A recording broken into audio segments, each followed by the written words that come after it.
Like all great superheroes, Nightwing has died on several occasions. And as a member of the Bat family, he has naturally been resurrected via a Lazarus pit. Not on all the occasions, but here and there. But this video isn't going to be about his deaths, it's all about his worst injuries that didn't kill him. He loses an eye, and breaks his spine as well. Like Batman and Barbara Gordon before him, Dick Grayson has also had his spine broken. The worst such instance occurred in the Batman Beyond universe. And I do mean worst instance because this has happened in other comics. In the original Batman Beyond comic book, we learn why Dick Grayson and Batman no longer talk. Something we all wondered about since he wasn't mentioned in the show or in the movie. He didn't feature in either one after all. Now in this world, Dick Grayson grows up and goes to Bloodhaven to be a hero away from Batman's condescending attitude. And so they don't work together for a long time. But when they do eventually go on a team-up mission, Batman ends up accidentally using his cape to block Dick Grayson's line of sight. Now, this is actually an amateur move, but Batman has gotten used to working solo, so he wasn't thinking about his partner.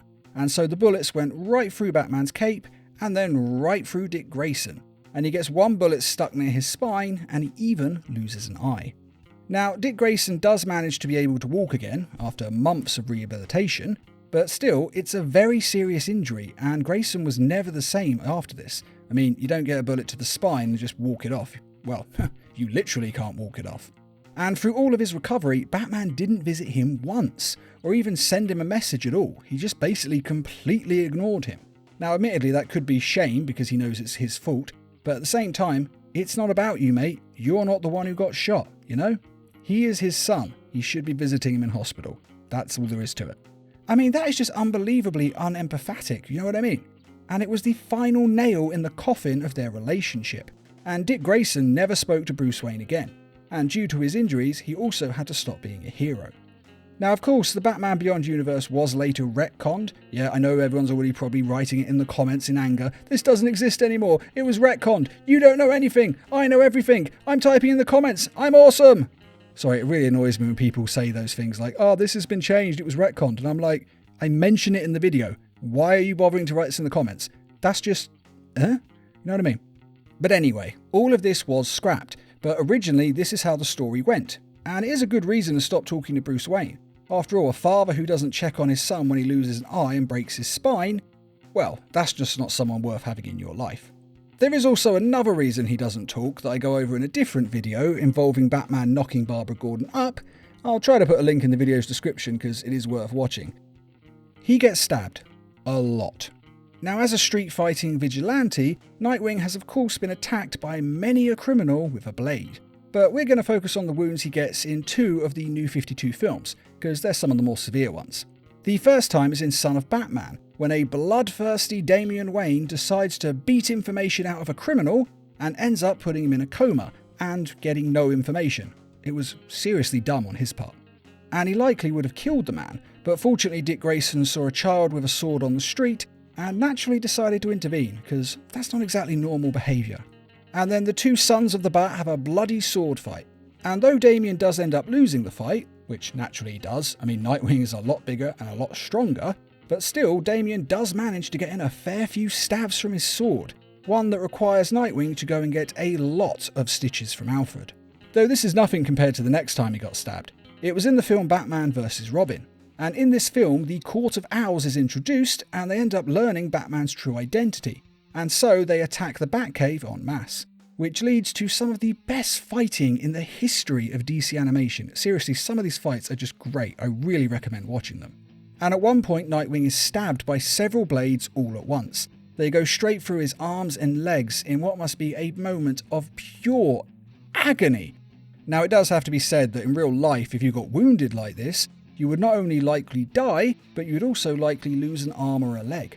But this is Dick Grayson we're talking about. So he just patches up the wounds, ignores the pain and blood loss, and gets straight back into the fight. Because Nightwing is a total badass. He gets sexually assaulted. A few times. Now, this one is a dark issue, I know, and I did debate keeping it in, but it is a legitimate and quite scarring injury. I'm not going to spend too much time on it, don't worry. I mean, it's not something we all like to think about, but that's also kind of the problem with the issue. We don't like to think about it, so we kind of ignore it and don't help fix it. And I know this is obviously just a fictional character, but still, you get where I'm coming from. Now, Nightwing has actually been assaulted and had women take advantage and force themselves on him on a few different occasions. Most notably, in the comics, Tarantula takes advantage of his shock and grief over a villain dying to have her way with him. It's a very weird and very uncomfortable scene, even in a comic book. Seriously, it was just weird. And then in the film Batman and Harley, Harley has him tied up and she decides to have some fun with him as well. Now, I've actually talked about this one before because I really don't like it. I think it's just wrong. And a lot of people in the comments of that video have made jokes about how Harley is basically so hot that just makes it okay, and that they wouldn't mind if she did it with them. But that's kind of the point. You would want them to do it. Dick Grayson doesn't. That's what makes it an assault. I mean, they're just missing the point completely. It's not about looks, gender, or anything else. It is about consent. And if you don't get consent, it's assault. And it can mess anyone up, even the strongest of us. And even though there are no outward scars, this is still one of the worst injuries that Nightwing has ever received, and it will affect him for the rest of his life. And you can assault me in the comments and say things like, this guy's got a liberal agenda, or some nonsense if you want, but it happens to be true. Now, there are other occasions this has happened to Nightwing. I mean, it actually happens more to him than anyone else in the Bat family. Very bizarre. Feel free to Google it and look into it, but again, I don't really want to talk about this for too long, so I'm going to leave it there. It's an uncomfortable issue, and YouTube also hates it, so I'm actually going to end this segment by saying, this one has been removed, as YouTube consider it too messed up to mention on their platform. And in case it is still in the video, I'm saying this just in case I later have to cut it out. And I'm also going to say that the fact that we can't talk about this issue more openly only makes the whole thing worse. Which, if I have had to cut it out, is really going to confuse some of you because you'll have no idea what I'm talking about. A bullet to the brain. Now, like all of the Bat family, Nightwing has naturally been both shot at and shot on multiple occasions. But like all bullet wounds, it depends entirely on where you are shot. In this case, Grayson gets shot by KG Beast directly in the brain, and he loses all of his memories in the process. And really, it's this loss of memory that's the true injury. Although admittedly the bullet is bad. I mean, it does crash through his skin, his skull, and straight into his brain. There was a lot of surgery that went into saving his life. So yeah, that is also quite a bad injury, but my point being, losing your memories is much worse. I mean, the bullet wound heals, and though it leaves a nasty scar, he more or less goes back to normal, and he can just grow his hair to hide that scar. But losing all your memories, well, that's a whole other story, because that's complicated. In a way, this is actually kind of like dying, but then still being alive. A deathless death. After all, if we don't remember our life, then as far as we're concerned, it never really happened. And I personally can't even begin to imagine how much it would suck to lose my whole life in one moment, and have to rebuild every relationship I have all over again. Sure, they'd remember me, but I wouldn't remember them. Relationships are two-way after all. Although that being said, it's also kind of like being reborn as a new person, which could be an interesting experience. And Grayson does kind of embrace it. He leads a new life, and he even stops being Nightwing for a while so he can enjoy it. You have to remember that most heroes are heroes because of their own personal trauma. And although Grayson's lost his memories, he has also lost that personal trauma. I mean, that's kind of the silver lining to all this. If you've got a lot of trauma, you can forget it all. Now, it is later revealed that this was actually all orchestrated by the Court of Owls. They wanted to erase who Grayson was so they could turn him into a Talon. Which does actually make a bit more sense. After all, someone getting shot in just the right way to lose their memories, well, that is a bit unlikely. Not impossible, but, well, let me put it this way. A lot of people do get amnesia. In fact, I used to date a girl who had amnesia. She didn't remember who she was for 3 days. But that's kind of the point. You usually only have it for a short time. Pretty much everyone who gets amnesia does recover all of their memories. It's very rare for them to be gone forever. At least in real life, anyway. Though in fairness, in this case it only lasts for a few months before Nightwing remembers who he really is. So this time isn't really permanent either, but it's still a catastrophic injury. And one hell of a good shot by KG Beast. Lex Luthor chokes him to death. Now, I know I said at the beginning that we were looking at injuries that didn't kill Grayson, but this, technically speaking, didn't kill him. Well, it did, but it didn't kill him for long. You see, in the Forever Evil comic event, the bad guys win, and they take over the world, to a certain degree. And other bad guys and good guys team up to stop them, because they don't want them ruling the world. And the important ones for this video are Lex Luthor and Batman, as at one point they find Grayson strapped into a murder machine, which is basically a giant bomb prison from Apocalypse that will detonate when its prisoner is released. The person's strapped into it and it's connected to their heartbeat, and the only way to disarm the explosive is to kill the person in it. If they are released in any other way, then the bomb explodes. It's basically designed to be a prison that no one can ever escape from, at least not alive. And so Luthor does what he has to. He suffocates Nightwing, killing him.